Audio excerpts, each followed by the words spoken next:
Hey everyone, welcome back to our Tech Tips channel.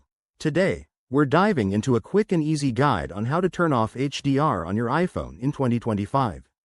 If you've ever noticed that your photos look a bit overprocessed or you're just experimenting with your camera settings, this is the video for you. First off, what's HDR?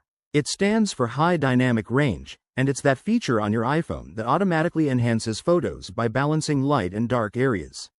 But sometimes, it can make images look unnatural, so let's get rid of it step by step. Start by unlocking your iPhone and opening the Settings app. It's that gear icon on your home screen. Once you're in Settings, scroll down and tap on Camera.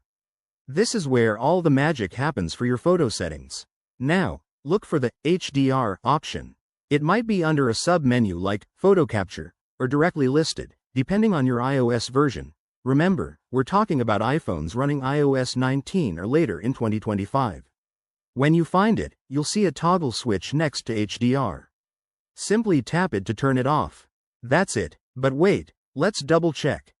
Go back to your camera app, take a test photo, and review it in your Photos app to make sure HDR is disabled.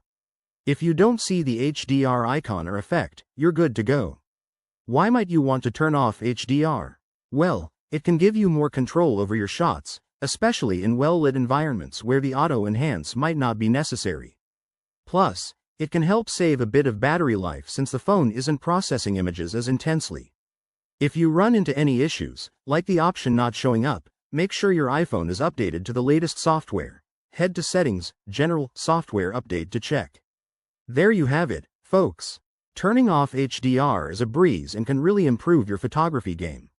If this helped, give this video a thumbs up, subscribe for more iPhone tips, and drop a comment below if you have questions.